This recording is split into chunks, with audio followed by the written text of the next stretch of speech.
All right. I am so glad that we're having this conversation, James. I'll start with introducing myself. My name is Utibe or Tibe Bassi. I'm currently I work at Dominion, in the Vice President of Customer Experience role. I'm also writing a book on the topic of love as a KPI. I'm a big proponent and student of leadership and everything to do with leadership. And so this for me is going to be a really full and fulfilling time. So how about you? Who are you? Who are you? Well, I'm also really, really excited to have this conversation with you as I've learned a little bit more about your work and what you do. Both love as a KPI and what that means in terms of human experiences. I'm really excited. I feel like we've been talking about this connection and overlap for a while. So this is a great time to bring it to life. And I also am deeply passionate about all things leadership and how our leadership impacts the experiences of people Mm. who we serve, whether employees, constituents, or customers. So, that fits a lot into my professional life. The founder and CEO of Share More Stories, and we're a human experience research company. We built the Seek platform, which is a tool that people use to understand people's experiences. And I'm also the vice president of brand strategy at JMI, which is a Richmond based marketing and consulting firm that's really focused on community engagement. So those things just combine beautifully in my personal and professional lives and my community life. And I think all of that dovetails wonderfully with what you're talking about in terms of love as a KPI and leadership and what those two things have to do with each other. So I'm excited for this conversation. I think it's going to be wonderful. Likewise. Yeah, you can't love without seeking, no pun intended, to Mm, understand a mm, person and understand, truly seeking to understand and not like a check the box site, you know, yes. understand so you can take action. So 100% there's alignment.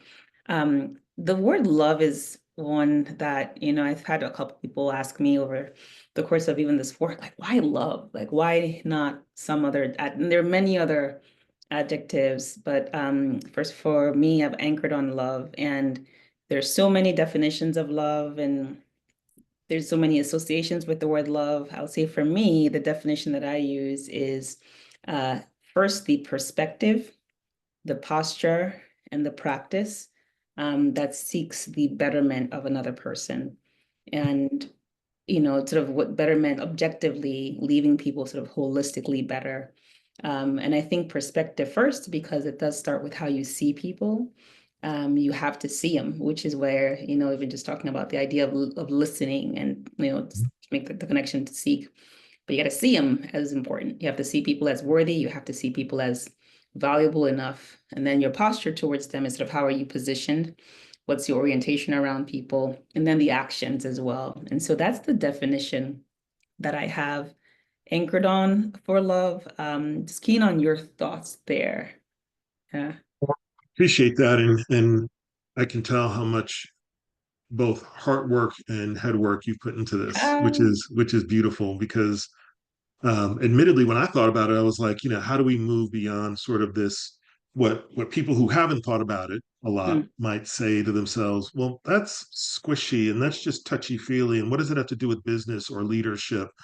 And so I love the fact that you have thought deeply about those things. And I guess if I put it into my own lens, my own context, I do start from the personal and work my way out because to me, everything we're talking about is about humans and about, humans in a place of work, humans in the marketplace, humans in our community, humans in my everyday relationships. And so when I think about love, I think about um, care that eventually is less rooted in less focused on me and more focused on the person that I'm in relationship with.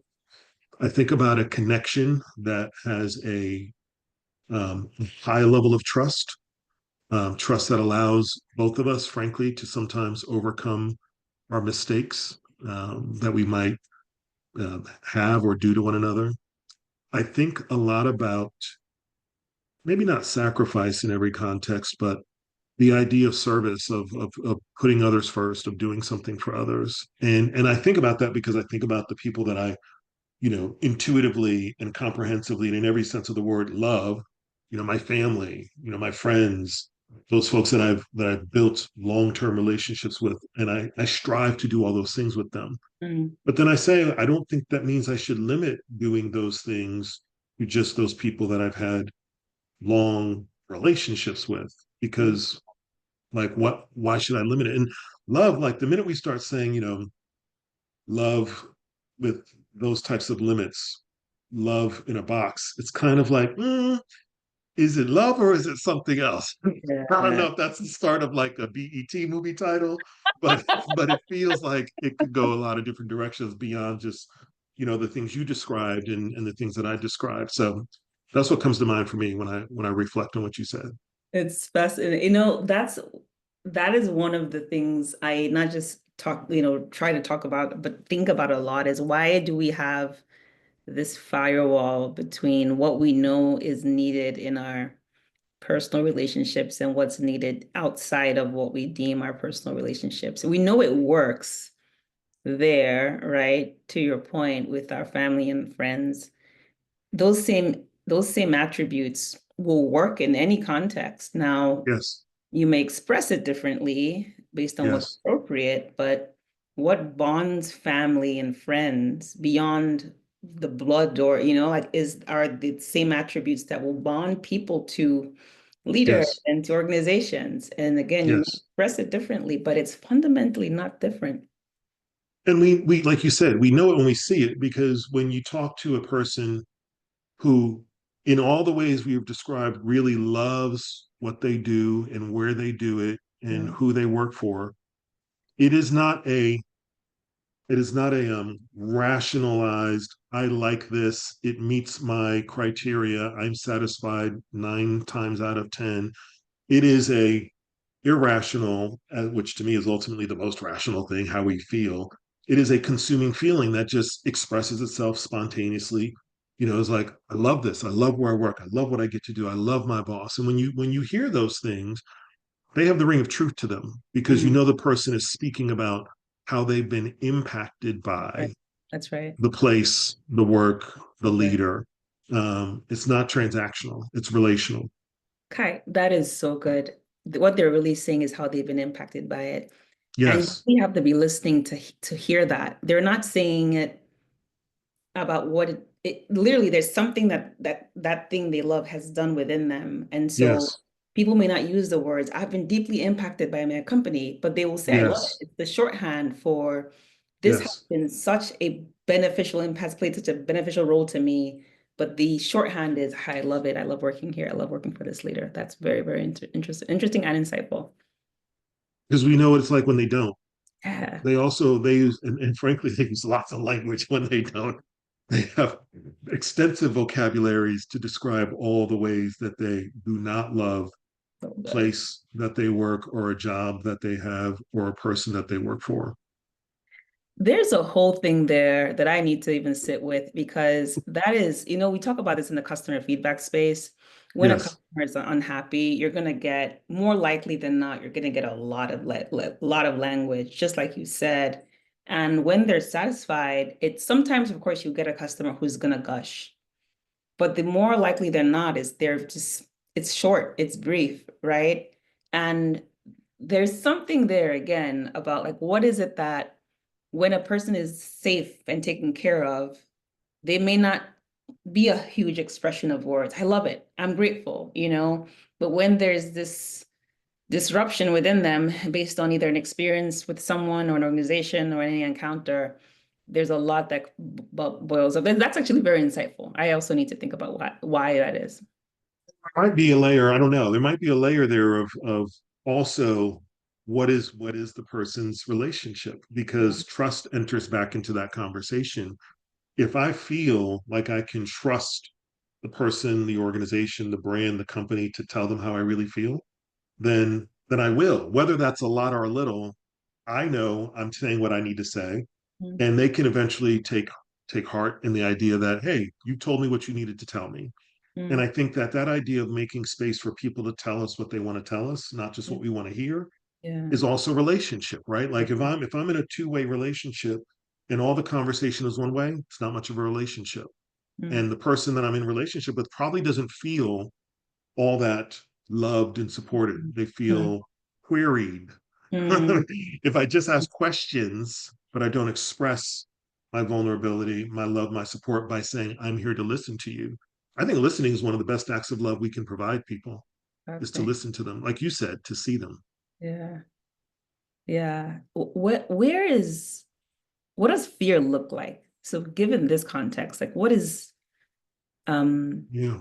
I think of the antithesis of love is fear. And when I was younger, we like, if you don't love it, you hate it. But it's not, I don't think it's that. I actually think fear, and I think fear shows up in many polished ways, in corporate context, in customer context, employee context. It doesn't show up. I think it's not the same thing as being frightened. How does fear show up? That's how love shows up. Mm.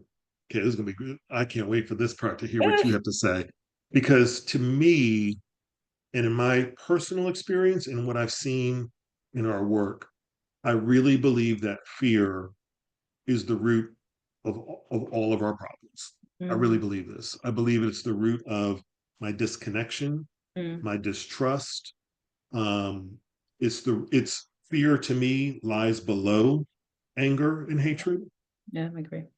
When I hate, it's because I'm actually deeply, deeply, viscerally afraid of them or that. And so I believe that the fear ultimately, and it could be any kind of number of things. Like for me, it was like fear trained by past traumas, fear trained by excessive guilt and shame over my own Mm, mistakes, fear fueled by resentment at what other people had done. But at the end of the day, I had to come to grips with my fear because it was inhibiting my ability to love the people that to love actively, back to your original definitions. It was inhibiting my ability to do those things mm, versus just express the sentimentality of mm, love. And I think that's true for me in my personal life. I believe it's very true for me in my professional life. And I see it's true in like my broader community and societal engagement. mm. Word. One of the most, I'm sure still one of the most watched TED Talks. I think one of the maybe earlier TED Talks I ever watched was Brene Brown's Power of Vulnerability. And I think one of the many reasons I'm sure that it's so engaging and a lot of people are watching it is because it's the thing we all want, but fear is the layer that you have to break through to get there. The human psyche is drawn to the idea of vulnerability because everyone wants to be seen and known and safe, and psychological safety is a thing that I think a lot about. Like, I want to be a place where people feel safe, and it does require vulnerability. And I think you can spell love with the letters RISK.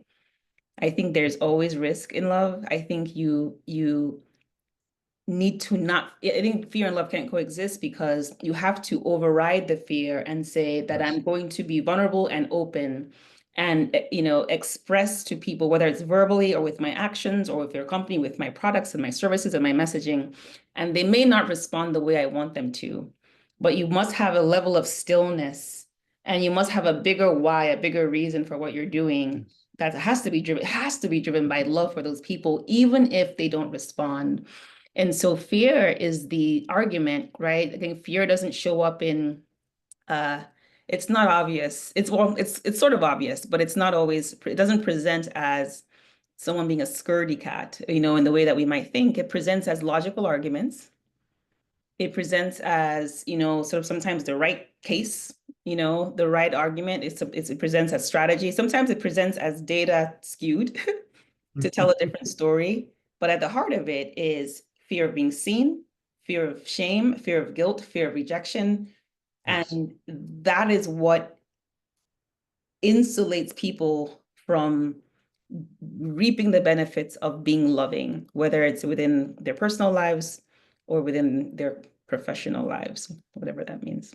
I love the way you broke that down and the way even the words you used at the very end of that, the reaping the benefits of loving, because I think that we sometimes see love as a thing we do to other people, Mm, but love is really a state of being for me, which is why increasingly as I seek to avoid fear-based not anger based, but hatred based conversations. Like I'm literally not gonna waste my time. But more importantly, like it's taking me out of a place of love, not again squishy, soft, mushy love, but very active, very powerful, very intentional love that builds things, builds relationships, builds connections, builds myself, builds people. And to your point, it shows up in lots of ways, and also the fear shows up in lots of ways. I always say, like, let's do the thought experiment, right? Like you ask 10 people, hey, company A, they're facing a crisis. And those people, organization leaders, business leaders have been on this block a few times. Everybody will, most people, maybe 8 out of 10, maybe even only 7 out of 10 will say, gotta get ahead of it. Just get ahead of it, because no matter what you do in this world, eventually what you think is the worst case scenario in terms of messaging or communications or backlash, it's outside of your control. But what you can Mm, control is your own narrative. So get ahead of it, right? And everybody agrees, most people agree with that until it's them. mm, Because then the things that you talked about, those fears of judgment, of shame, of, in some cases, the consequences of a decision or an action coming true. Those things are very powerful motivators. And, when I think about what it takes to overcome fear, there's like micro and macro processes, right? In the micro, there's things I need to do real time, like breathe, like stop and ask myself, okay, am I projecting my mm, fear of something in the future? Am I projecting it into right now in the present? Because it may still be a future thing, but if it's not here right now and I'm acting like it is, I'm, as my sister used to say, I've borrowed worry from tomorrow. And mm. there's no need to do that. Tomorrow's worries will be there. It doesn't mean I can't plan ahead. Yeah. But why should I live in fear of a thing that is not guaranteed or certain? And so, Mm, then I start thinking, okay, let me breathe, let me focus, and let me start to put a little bit of distance just in my own brain about the sudden fear response, the triggering event, mm, and what I think I know to be true, either about me or that person or that situation. And the more I have learned to practice just that simple act of breathing and pausing, in the most small sense, I don't react the way I used to react. mm, And that gives me some space. Go back to the things you said about, like, well, what does love in action look like? What does love as a behavior look like, as an antidote to fear, as a cure to fear? And I mean, that's why when I first saw what you were doing, it captivated my attention, because I was going through my own journey at that time. And I was like, yeah, this is very, very true. And so I'm glad somebody is saying this, because this is what I've almost been in search of, is the way mm. you've defined it, which is really, I'm grateful for that. That's very kind. I think what you just shared reminds me of like the notion of like love is such a powerful why. Love for a person or for people, honestly, even for yourself, is Yes. a powerful why, because the split second decision to say, I'm feeling fear, but let me take a step back and break down what's the worst, like play it all out and get to a little bit more detail, right? I think one of the things that I've heard you say is something to the tune like love lives in the details. Like fear loves the big story of calamity and doesn't love to get into the details as much. But when you practically play it out, there's the thing that you're worried about will never happen, and sometimes you need a bigger why to go through the process of pausing and playing it out, right? So if you think, all right, I'm right now frozen in fear, but my love for James, my love for Susan, my love for whoever, I don't want them to be negatively impacted. Let me take a step back. Honestly, sometimes it's like my love for Tibe. I don't want her to be in a tailspin. Let me take a step back. Yeah. Sometimes you need to draw on your love for people, including yourself, to gain the perspective to get you through a sort of a tailspin or a cycle of fear. Else you may not find that it's compelling enough to try, because fear is very powerful in its arguments sometimes. Extremely powerful, because I think at the root, in our psyches, in our beings, in our evolution, and all of those things, there's fundamentally a fear of, like, the deep fears of the unknown, fear of death, and fear of suffering, Mm, fear of, like, well, if I go over there, I might die. Well, I might not die, but I might suffer a lot. or I might not suffer a lot, but I don't know if I'll die or suffer. And that's also just very, very scary. So those fears have been with us for so long. But you know, it's also been with us so long, the human bond. Mm, And as long as we've been afraid of things, there have always been other people there to tell us it's okay. You don't have to be afraid of that.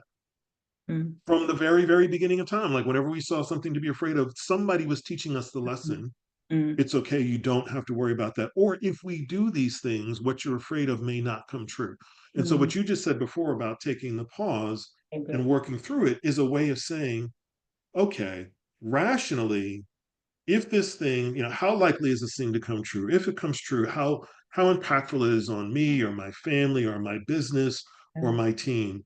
And then what should I do about that Mm, is a much more measured, um, confident and humble response to the situation rather than one that is completely irrational, either filled with hubris, I got this, or abject fear, oh my God, we're done for. mm, Neither of those things are true. mm. Um, what's most likely true is something in between, which if it's you and me having a conversation, we could probably work it out than if we're two anonymous entities that we're sort of divorcing ourselves of our essential humanity. The human to the human is how we work through the problems. Oof. The human to the human is how we work through the problems. And that requires us, just like you've said, to become, to not be, it's not the hubris approach, and it's hopeless and nothing can ever happen. Yes. It's in the middle, which is saying, I don't have all the answers, you don't have all the answers, but together we're going to have a better answer. And so I will humble myself, but I will also remember that I have some capabilities and strengths as you do as well. You said something about that the other day Yeah. about what's been put into us. Do Mm, you remember that? I do. I do. We have I'm trying to think about how I put it. I know I put it. We have been wired, actually it was built on something you said, but we have been wired and prepared for this. I think it's in our Yes. DNA, and you said this, there's of course there are new ways problems present, but at their core, there are rarely brand new things that will navigate in their Yes. essence. And we have to know that even in our DNA, in our DNA, we're wired to face them and to overcome them. It's something in there. I'll see literally how I said it, but it was in that vein for sure. Well, and I think part of it is also in this idea that different cultures have things to offer the world. This is true throughout humankind, and Right. and and one of the things I think I know about our cultures, you know, here in the US specifically and broadly in terms of where we come from, I think that there are things that Black people and African American people have to offer to the Mm, broader culture and community as mm, a gift. yeah. And I don't see resilience as just the badge we wear and the oh woe is me. I've studied this a lot in the Mm, historical context and in the stories of Black residents and communities, Black customers and consumers, diverse employee groups. mm, And the one thing I hear most often is if you choose to tell our story, mm, you better tell the joy as much as you tell the sadness. It mm, it is a rare concoction that says you can be aspirational and accountable at the same time. You can talk about joy and sadness coexisting in our lived experience because we know what that is like. And I feel like that is a unique, or at least somewhat unique gift that our culture has to offer a broader society is like, it doesn't have to be all one thing or the other. It can be both. And if we can hold both, right. then we can actually hold people from different positions. And if we can hold people in different positions, then we can navigate our way to something. And I feel like that, ancient wisdom across the world shows us these things, shows us as much as we have a history of like wanting to dominate and conquer one another, we also have a history of like wanting to protect and love one another. We have that in our history. We have it in our DNA. And I think there's more of us to show to the world in that regard. I love that so much. I love you've shared some of that before, and the reason it's even hitting me in a different way now is within each person is their version of that. Yes. And so it's sort of knowing what your armor is for any. any battle that comes in front of you, battle being, of course, hyperbolic. It could be something quote unquote small or large, but you've been equipped for the thing. You've been built for it. And Yes. sometimes you need to reflect to know what is in me, and sometimes the battle sometimes is there to show you what's in you. But knowing that the capacity, I love that, to hold both the joy and the sorrow and the hard thing, but also the levity as you deal with the hard thing, that's a gift. And we can't say that was then, what do I do now? It's like, how does what I already know, what I already have, help me now? And so we can continue to build on it and pass it on. I think there's when we think about great people who have done great things in the world, particularly people who are famous, right? A lot of people who've done great things are not famous, but whether it's, the Reverend Martin Luther King or Gandhi or Mother Teresa, anyone that we just across the world, you're going to get people nodding their head at this is a great person, you've done great things. There's a few things I find are consistent. One is they've done quote unquote great things on behalf of other people. And so they've done great things, at least these examples, in the name of love, whether or not they use that word. MLK definitely did. And sometimes it's easy to have a monolithic view of people like that and say it was it was a natural course for them day after day to make the more loving decision. And we may ignore that daily, multiple times a day, they were faced between, they had to make the decision to choose to be loving or not. And what we see as a well-lived life is a compounding of that decision over and over again. And what they probably did was expand the number of people they loved and they held love for. So the greatness that we all want, right? It's sort of people want to be great and be known for something. I wonder if there's a connection to the number of people and causes tied to people that you create space to love. Talking about impact that way is powerful and refreshing because I think again bringing it back to what we as people living in frankly living in this everyday world we're living in right now in this country in this society with all the things that we're navigating in the companies we work in the companies we serve and just being individual humans, the idea that my impact comes less about what I do and more about what I how I embrace others to be able to do the things that is in them as well, to activate that emotional DNA in them. And sometimes it gets real. Like I don't always. I'm not gonna pretend I know how to love every single person on the planet, especially those who maybe do want my this destruction or at least want me to suffer. But at an individual level, if I were having that conversation with somebody, even like that, I would recognize a few things. I would recognize, okay, hurt people hurt people. I would recognize this person must be really, really afraid of something to hate me so much. So then I would start to be like, well, what are they afraid of? And if I know that that's not something I'm actively doing, and if I chose in a relationship to care about that person, my job would be to show them the opposite of what they're afraid of. That's what I would do in my personal relationship. And I think like it's hard to say that when a person is saying maybe the most evil hateful things that you've ever heard to you or people like you. It's like, well, how am I going to love that person back? But like you said, there's different ways to express my love for individuals and people as groups, and all of them are things that I can do regardless of the level of interaction that I'm having with that person or group. And that's like, so there is a way that I can love people broadly, even who hate me. Because we always want to put the period at the end of the sentence, they hate me.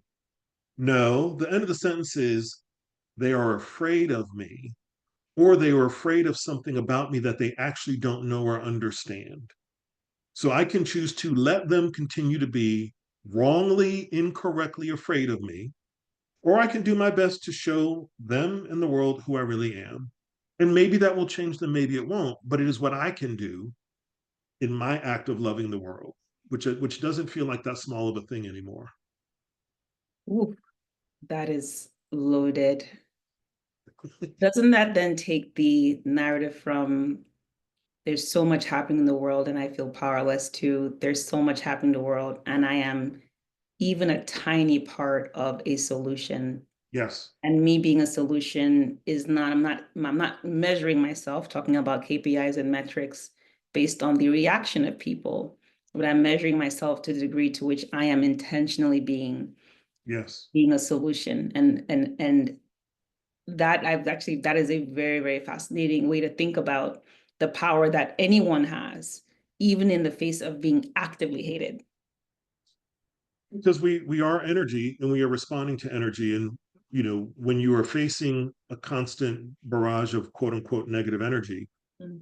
if we were looking at this scientifically, we'd say respond to it with positive energy, reverse it. you know, and in a human sense, if you see a situation where things have gotten very, very negative and very, very dire, there's usually an emotional, energetic way people are acting in that space. It's not just what somebody says or does. An energy has taken over that environment, that group, that dynamic.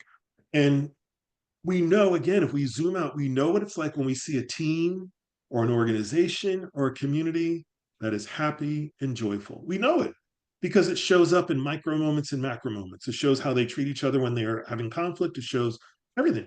And we know what the negative energy looks like when things are not good. And there could be demographic similarities, there could be descriptive similarities. You could say, hey, these people work in this company, make this amount of money, buy these things, live here, same thing over here. This group's happy, this group's not. Energy differences, I think, can sometimes can help explain it. So when people are actively putting positive energy, it's not just willy-nilly, flighty, loosey goosey stuff. It's meaningful things because, again, go back to the human interaction, go back to our children. When we are raising our children, if we didn't think any of that matters, we wouldn't say to them the positive things. We Mm. wouldn't say to them the loving things if we didn't think it would matter. But we say it to them because we think their minds are fertile and that if they hear us and they see us doing those things, they'll do that in the world. Well, I think we're all still kids. We're all still figuring this out. And so, why should I stop pouring love into people because I'm at a certain age or they're at a certain age? I'm too far gone or they're too far gone. Maybe, but that's not for me to decide. I could still pour in whether or not they choose to receive it. I could still express it whether or not they choose to receive it. And again, that doesn't, I think some people don't really, they struggle with that because it feels like you are somehow accepting something that is negative, or you are not protecting yourself or preserving your boundaries. So I'm curious in your mind, in your experience, how do you balance those two things, self-love with love of others, when those two things do seem slightly at odds with each other, or at least not in total alignment? How do you navigate that? Yeah, you've you've dropped several proverbial mics there. And I have to acknowledge that because it's one of the things that I've just deduced from what you've shared is we have to see just I love that you brought it back to children. And when a kid does something wrong, we don't throw them out. We affirm and we say the positive. Of course, we don't tolerate you know what I mean? There's grace we give them. And it's the same thing with adults because we're all just kids. And it ties back to perspective. How do we see people? Do we see them as redeemable? Do we see them as, do we see that it's possible for them to be better? Which ties to your question on self-love. Because I think for me, the idea of self-love also starts with me knowing that I myself have been on a journey. And if Yes. I'm one way today, I wasn't always this way. And my hope is that in a year, I'm even better. And in 10 years from now, I'm even better. It's that true, honest, you said the word hubris before. It's one of again, the antidotes to love. The true, honest assessment of myself is what should let me know that everyone is on their own journey. And if someone is acting in a moment in a way that I don't like, I act in ways people don't like all the time. You know, very sort of seems like a random tangent, but it's not. One of the things that I know, at least a few years ago, was very popular in social media is people would every talk, and people still say it, no fake friends, or no back like, and I always wonder who is the fake friend if everyone's saying no fake friends. Like who are the friends that are fake? Every single person sees themselves in the story as the one authentic person while everyone else is fake. Yes. So when we say things like that, it's a self-righteousness. It's like I am the good one, everyone else is bad. And if everyone's post is no fake friends, someone clearly is there's a Is gap, the fake friend. is a fake friend. And so self-love is also it's truth. I think being truthful to myself. Self-love is not covering up my own gaps and saying that they're good. It's being grateful for my progress and my evolution and my growth, and being grateful that I'm going to grow more. So I don't think it's loving to myself to deny the fact that there are places where I could be more patient, or that there are places where I could be more kind. That's not love. So that assessment, in fact, it's loving all of myself, allows me to then say, okay, if I had an interaction with so and so that was not loving, Tibe, you were just like that. Or Tibe, you're still like that. Or Tibe, you had a bad day. Remember how you, then I can create more space to love people. And so even the way we think, not we, but like just societally, I guess maybe think about self-love. To really love someone is you really need to share the truth with them, but you also need to give grace to them. It's you don't shower them with candy and candy and candy and say you love them. The same way we should not shower ourselves with this, what we think we want to hear, and override the reality and our truths, because I don't think that's loving. So that's how I think about self-love. I love that. And when you started to break down what love looks like, especially in times of conflict, it's beautiful because, you know, again, I can't solve, I'm not here to fix people. I'm not here to fix people. I'm here to be the best expression of my humanity as I can. And if I'm doing that with reservations, those reservations are probably a function of my fear. And sometimes those fears can be, again, they can be rational, like, well, this person really does not like me, and they've already made it clear they intend to do me harm. So then there's other things I can do to navigate that and maybe not, put myself every single time in harm's way. And I'm also still struck by this tension that you shared earlier in the conversation, that some of the folks who have done really the most for us as humans have put themselves in harm's way over and over and over again. It's like, Lord, what are we supposed to do with that? And I don't even know. So I'm gonna come back to it, because I think like this idea of love being active, I really love the idea that love is honest. If and again, I may not be able to communicate with an individual one on one, but I can share the honest truth about where I am, where we are. And the honesty is a big piece of it, because if I'm not being honest about how all of us are interacting with each other, and how we're maybe preventing ourselves from being our fullest potential, from being the most expression of our humanity as we can, then that's hard. And so I really do think that there's this idea of the active component that is accountable, that is honest, that is also hopeful, that seeks the best for others and in others. And the more I think about that, the more I'm like, yes, that is the love I seek. And you know why? Because that's the love I want. So if I think about it again, well, I don't know if I could give that to that person. I don't know if I could give that to that person. I don't know if I could give that to that group, but I want those things. And that's why when I think about how to help people break down those preconceived barriers, it's through the story. It's through this idea that if I listen to you and I listen to your story and I pay attention to your experiences, I start to go from seeing us as me versus you. And I gradually, the tribal part of my brain, the primitive part of my brain starts to see us as one, or at least we're within the same fence. We may not live right next to each other, but we're somehow a little bit more alike than we are not alike. And that commonality is a pathway, a bridge to say, now, how can we? I may not have a relationship with you the way I do this person I've known for 50 years or 100 years, but I can have a relationship with you. And the idea that there should be all or none in relationship is a little bit of a fallacy again, because as humans, we've evolved to be in relationship with other humans. So the isolation we are building into our human existence, into our societal existence, to your point, is the opposite of love. It's fear at scale. And I love that you are on a mission and a movement to bring love at scale in everything we do. And so I guess I would ask you, like, what does that mean if we bring it back to organizational leadership, or how we interact with our customers through our brands and products and services? What does love look like in that enlightened leader's mind relative to those stakeholders? I think you've touched on it in many, many ways. I love the illustration that you just gave me, on within the same fence, because love in an organization context will always start with leaders. You can talk about, I think that there's four ways that your perspective towards people within an organization is evident. I think that it's all but baked into these four. I think one is through leadership. And I made it a little bit of an acrostic with the word love. So L is for the leadership. O is for your offerings. So it's evident in your products, your services, your experience. V is the value proposition. So organizations who are seeking to add more value, not more just more bells and whistles, but more value to what they give people.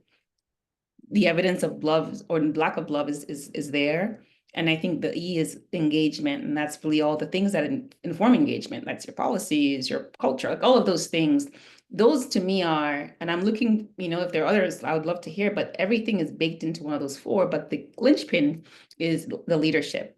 And so as you gave that illustration of, the more people believe that you are within the same fence as you as a leader, the more influence you have. My mentor says there's no influence without investment.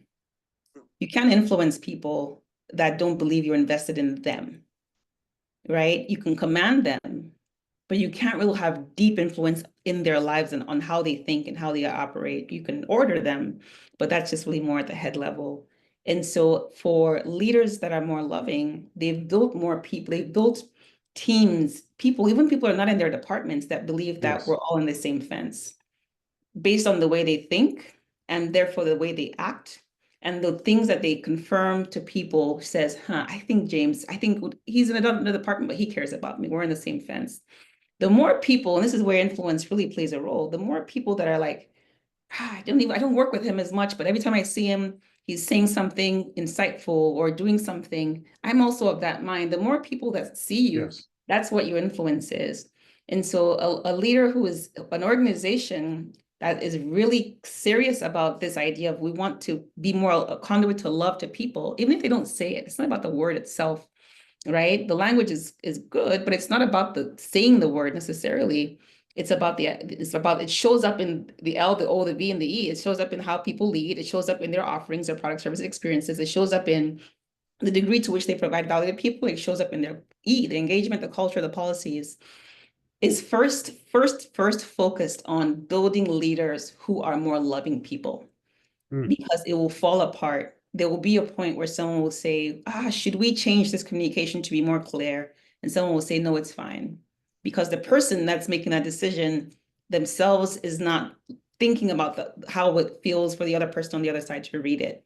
And so it's not this sort of quick fix. It is the investment of people themselves being more loving people and leaders being more loving people that leads you to reap the full benefit of an organization. But I know from my experience, James, I know that you know from yours, that when I have been in teams, in organizations, or when I have been the recipient, even as a customer, because it shows up in, if you're an employee, you're a customer, you're a community member, all of the people in the ecosystem of an organization can attest to the sentiment of the organization towards them.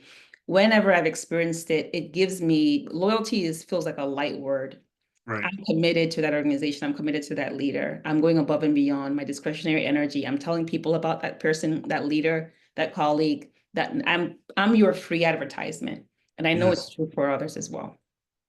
I couldn't agree more, because that brings it back again to where we started. It goes from transactional interactions to relational, Yeah. and those relational interactions are based on a growing and deepening sense of connection and even commitment. Because loyalty is a commitment. It's saying, I want to stay engaged with you. And it's a playback of what, if we stay with your love framework, it's a playback of the E. The more I engage you, the more you seek to engage me if we are in alignment. And if we're not in alignment, we won't do that. But if we're leading an organization or we're leading a brand or we're leading a community, we should seek to be in alignment and to create or foster alignment with the people that we seek to lead. And that doesn't, and some people really struggle with that, but I believe that this idea of alignment is crucial in how we develop relationships because it goes back to I may have an idea of what I want to do, but the most profound thing I can do is actually listen to the people who what I want to do might impact and not even say, what do you think about this? Put it to the side and say, what do you care about? What is most important to you? Because if I'm able to tap into something, it might only be 5 or 10% of everybody's list of things they care about. But if that thing that they all care about is in their top five, and we focus on that one thing, we have alignment on something that matters to people and therefore creates connection among the group and therefore allows us to have conversations around what should we do with more trust because we have more alignment, with more trust because we're more engaged with one another. And I think that's such an enlightened way to think about how we lead ourselves and others that we're working with in the organization, in the marketplace, and in the community. So thank you for that. That's really good. And I know we can keep talking about this. There's something you said, and I just love you to opine on. You said, if we aren't changing hearts, we aren't changing minds. And if we aren't changing minds, we aren't changing systems. Expand Yeah. more on that. Yeah. So I think and I felt this way for a number of years, especially for like the last 5 or 6. And again, to me, life is increasingly about the and, not the or. And so I think there are people who it is their calling and their mission in life to focus on the systems. And I am grateful that they do, because that is not how I am wired. And I am wired to do the work at the individual heart and head level. I also believe the work you do at the heart and head level is totally scalable for all the reasons you said. Because if as a loving leader, I focus on cultivating love in other leaders, that is scale. Um, Humanity is scale. There's 8 billion of us and growing. So doing things human to human, one person at a time, is the essence of virality. It's the essence of scalability. We keep trying to come up with other ways to explain what actually already happens in the natural order of things, which is when two people exchange an idea and it's really powerful. Guess what? Other people get to hear the idea. And it's the same way why biologically, viruses and colds move through a population. Love can move through a population.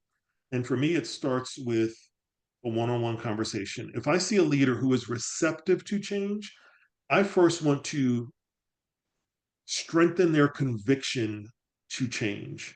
And I seek to strengthen their conviction to change by hopefully impressing upon them the necessity of them listening, of hearing and seeing the experiences of the people that they serve, especially the people who may have already expressed dissatisfaction, frustration, or harm with their decisions and actions. Start there. Start by listening and hearing those things because those are typically the ones you understand the least.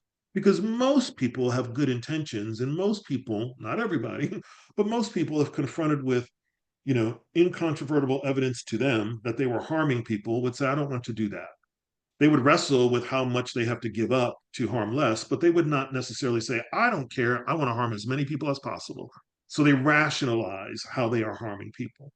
One way to overcome that rationalization is to help people see other people like themselves and to see themselves in other people.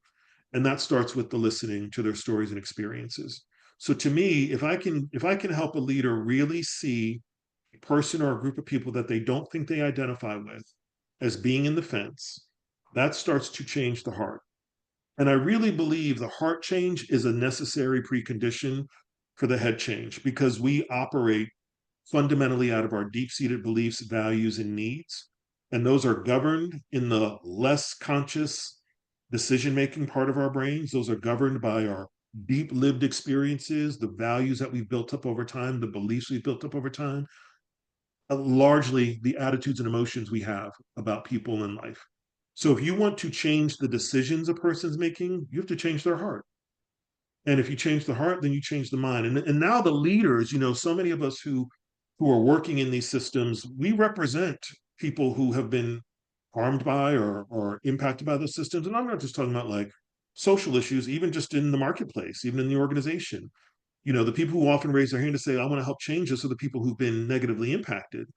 Well, that's a necessary role. That's crucially important.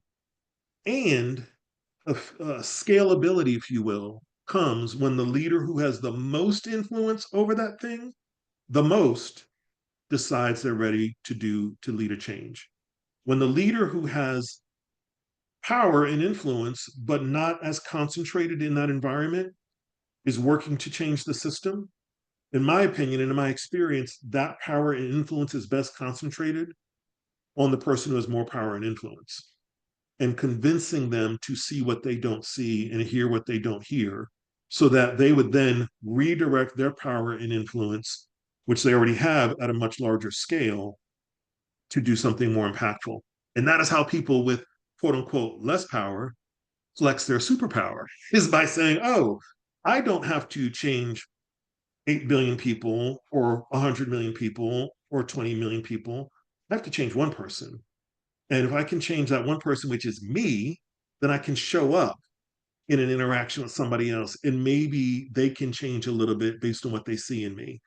And then maybe they change somebody else based on what they've done in their own selves, and so on and so forth. And I think that's how we do it.